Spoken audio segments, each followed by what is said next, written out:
अखिल भूमंडलीय सर्व शिरोमणि मुनि समाज के संस्थापक आदि मुनीश्वर योगेश्वर सदगुरुदेव शिव मुनि महाराज की जय।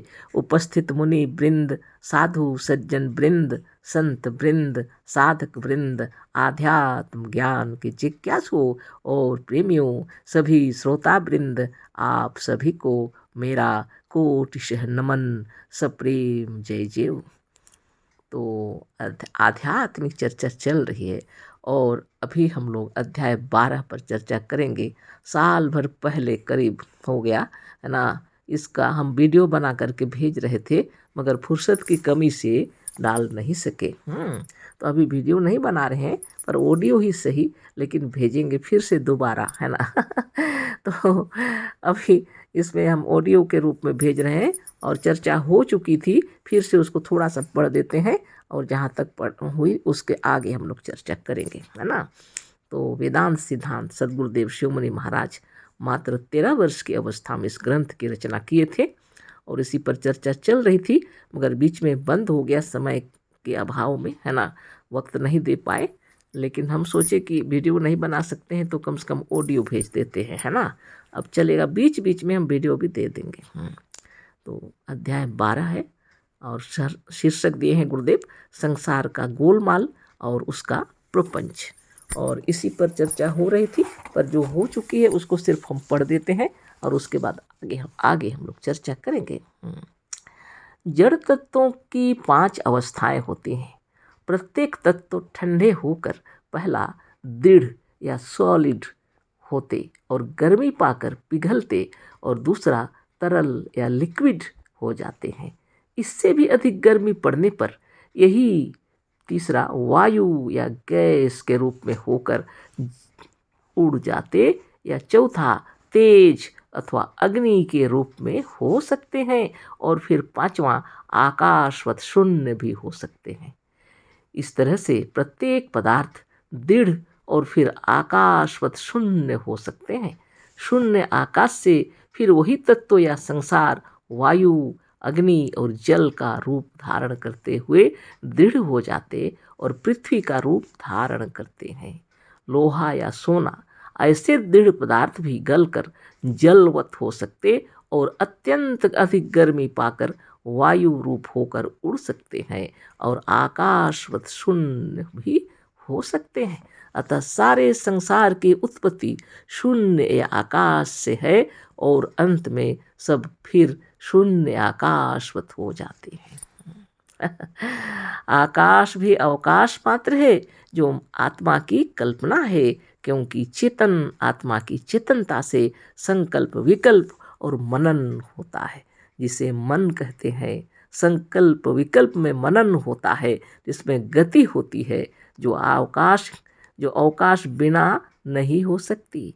अतः मनोमयात्मा से अवकाश या आकाश और शून्यवत गोल आकाश से वायु और अग्नि, जल तथा दृढ़ और जड़ संसार की उत्पत्ति होती और फिर प्रलय हो जाता है। शून्य से उत्पत्ति होने के कारण सब शून्य है। वास्तव में यहाँ तक चर्चा हो चुकी है और उसका वीडियो भी डाला हुआ है, लेकिन अभी हम लोग आगे इसी पर चर्चा करेंगे। तो इस तरह हम लोगों ने जाना, सदगुरुदेव शिवमुनि महाराज बतला रहे हैं कि जो कुछ दिख रहा है यह सब वास्तव में शून्य ही है ना, सिर्फ हम लोग की आत्मा से दिखाई पड़ रहा है ना। आकाश, अग्नि, जल, वायु और मिट्टी, ये पंच तत्व जो हैं अत्यधिक गर्मी पाने पर लोहा जैसा क्यों ना वह सॉलिड गुरुदेव लिखे हैं, बहुत ही कड़ा हो, बहुत ही कठोर हो, फिर भी वह गल करके आकाशवत शून्य हो सकता है। इसी को बता रहे हैं गुरुदेव। हाँ, सारा विश्व जो दिख रहा है वास्तव में वो अत्यंत शून्य रूप से उत्पन्न हुआ है और उससे भी शून्य जो है वह आत्मा है ना। हम लोगों ने पहले से जाना हुआ है, गुरुदेव बतलाए हैं, वेदों की रचना हुई है और वेदों में यह बात भी लिखी हुई है कि उत्पन्न करने की शक्ति जिसमें है वह आत्मा ही है। आत्मनः आकाश संभूतः, आकाशाद वायु, वायुर अग्नि, अग्निरापा, अद्भ्याम पृथ्वी। है ना। सदगुरुदेव इसको बहुत सुंदर तरीके से समझा रहे हैं। जो कुछ दिख रहा है वह अपनी आत्मा की महिमा से दिख रहा है, वास्तव में सब शून्य ही है ना। और इसी को आगे बतला रहे हैं। तो ऊपर वाली बात तो चर्चा हो चुकी है, इसलिए यहाँ से अभी चर्चा करते हैं। यह जीरो, जो शून्य या जीरो गुरुदेव लिखे हैं, गोल होता है, सबको मालूम है ना। शून्य का हम लोग जब चित्र करते हैं, लिखते हैं, आप उसको शून्य माने गोल लिखते हैं। इसी से शून्य से उत्पन्न हुए संसार के प्रत्येक परमाणु गोल है। गोल लगाएंगे जब फुटबॉल की तरह गोल, है ना, जीरो। गुरुदेव बता रहे हैं यही है जीरो या शून्य, जिसको आप कहते हैं, यह गोल है। इसी से यानी शून्य से उत्पन्न हुए संसार के प्रत्येक परमाणु गोल हैं। सूर्य गोल है, चंद्रमा गोल है, तारे गोल हैं, ग्रह उपग्रह गोल हैं, आकाश या क्षितिज या होराइजन भी गोल है। आप देख रहे हैं जो बता रहे हैं गुरुदेव, आप तो देख ही रहे हैं, तारे गोल हैं, सूर्य गोल है, चंद्र गोल है, सब कुछ है ना। बहुत बड़ी बात है। पृथ्वी गोल है, सारे उपग्रह गोल हैं। गुरुदेव कह रहे हैं तारे भी गोल हैं, सब गोल हैं।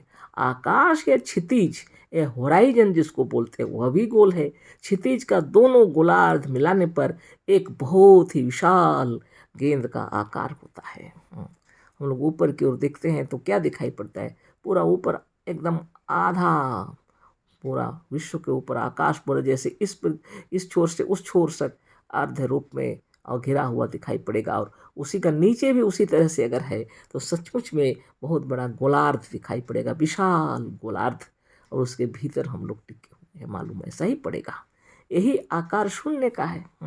अतः इसके भीतर जितने लोक और ग्रह उपग्रह तथा तारे हैं सब गोल हैं, शून्य के समान ही हैं। इस आकाश में प्रत्येक तत्व के परमाणु भी गोल हैं। जहाँ हम लोग रहते हैं, गुरुदेव बता रहे हैं शून्य ही के भीतर ही हम लोग मालूम पड़ता है।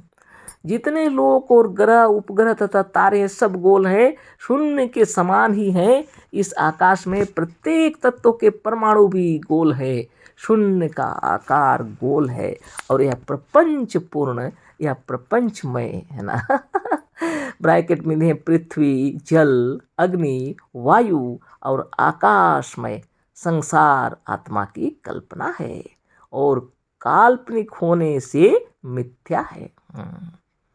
तो जो हम लोग को दिख रहा है ना, आकाश, अग्नि, जल, वायु और मिट्टी से बना यह विशाल विश्व ब्रह्मांड सकल सृष्टि, गुरुदेव बतला रहे हैं सब जो दिख रहा है सब आत्मा की कल्पना है। और काल्पनिक होने के कारण यह सब प्रपंच है, मिथ्या है ना। वास्तव में सदगुरुदेव अगर इस तरह से नहीं लिखते तो हम लोग की समझ में कभी नहीं आता। गुरुदेव बता रहे हैं कितने सुंदर तरीके से। इसी से प्रपंच का अर्थ जाल, माया, झूठ और मिथ्या है ना। प्रपंच का मतलब है जाल, माया, झूठ और मिथ्या। इसको प्रपंच बोला जाता है। पृथ्वी, जल, अग्नि, वायु और आकाश को प्रपंच बोला जाता है ना। मिथ्या बोला जाता है, मतलब गुरुदेव कह रहे हैं यह झूठ है, या तो माया है, या तो मिथ्या है, या तो जाल है। पृथ्वी, जल, अग्नि, वायु और आकाश, यही पांचों प्रकृष्ट पंच या प्रपंच हैं। इन पांचों से बना संसार ही प्रपंच है, जो स्वप्नवत मिथ्या है और कल्पना मात्र है। इसी से प्रपंच माने झूठ, माया, जाल और असत्य है। सारा प्रपंच गोल है, जो कुछ नहीं है शून्य है ना। प्रपंच मतलब क्या है, झूठ है, माया है, जाल है ना, मिथ्या है। और गुरुदेव कह रहे हैं प्रपंच कौन है, यह प्रकृष्ट पांच ही है ना। और पृथ्वी, जल, अग्नि, वायु और आकाश, यही प्रपंच है। और ये जो प्रपंच है वास्तव में झूठ है, माया है, जाल है, असत्य है। इसी को बता रहे हैं गुरुदेव है ना। सारा प्रपंच गोल है, जो कुछ नहीं है शून्य है। गोल का मतलब ही होता है शून्य, यानी कुछ नहीं। इस शून्य का आकार गोल है और इसी से संसार के जितने भूगोल हैं, जितने लोक हैं, सब गोल हैं और अथवा सब गोलमाल है ना। धन्य धन्य सदगुरुदेव शिव मुनि महाराज की जय। तो गोलमाल का अर्थ भी प्रपंच, माया, झूठ और कल्पना मात्र है। यही बिंदु या शून्य फैल कर या फूट कर देश या स्पेस हो गया है। फिर यही अपने भीतर की ओर, केंद्र की ओर सिकुड़ कर एक सूक्ष्माति सूक्ष्म गोल बिंदु बनते बनते प्रलय को प्राप्त होता हुआ आत्म स्वरूप हो जाता है। सब आत्मा से निकलते और फिर आत्म स्वरूप हो जाने के कारण एक तरह से सब आत्म स्वरूप ही हैं। इसको समझने के लिए योग साधन करना पड़ेगा। जब आप नित्य दिन योगाभ्यास करेंगे तब आपको मालूम होने लगेगा कि जितना जो कुछ दिख रहा है सब आपकी आत्मा से ही उत्पन्न हुआ है ना। उसी को सतगुरुदेव बतला रहे हैं इतने सुंदर तरीके से। जितना जो दिख रहा है ना जितना भूगोल है ना, एक जितने लोग सब लोग गोल हैं और अथवा सब गोलमाल है। गोलमाल का अर्थ भी प्रपंच अथवा माया, झूठ, कल्पना मात्र। यही बिंदु या शून्य ही जब फैल जाता है, फूट कर देश बन जाता है या तो स्पेस बन जाता है। और यही जब सिकुड़ जाता है केंद्र की ओर, सूक्ष्माति सूक्ष्म होकर के, तो अपने भीतर अपनी आत्मा में अपने स्वरूप में स्थित हो जाता है। सब आत्मा से निकलते और फिर आत्म स्वरूप हो जाने के कारण इस तरह से ये सब आत्म स्वरूप ही है। जब लोग कहते हैं ना सर्व खलविदम ब्रह्म, सब ब्रह्म ही है ना। लेकिन जब इसको अच्छे तरीके से गुरुदेव बतला रहे हैं तब यही समझ में आता है कि वास्तव में जो कुछ बना है सब आत्मा से बना है। आत्मा अखंड है, अनंत है, आत्मा की शक्ति है ना, और इसको कोई काट नहीं सकता ना। लेकिन आत्मा ही से सब कुछ बना है। जितना जो दिख रहा है, आत्मना आकाश संभूतः, आकाश इतना सूक्ष्म तत्व है। गुरुदेव कहते हैं शून्य है वह आकाश, बिल्कुल उसमें अवकाश है, इसीलिए उसमें मनन और चिंतन हो रहा है, नहीं तो वो भी नहीं होगा। खाली जगह है वहाँ पर है ना। अंतरात्मा के अंदर में आपकी भीतर जो विचार उत्पन्न हो रहे हैं वहीं से सृष्टि उत्पन्न हुई है। गुरुदेव के कहने का मतलब यही है ना। जितना जो फैल जाता है तो देश और दिशाएं बन जाती है ना।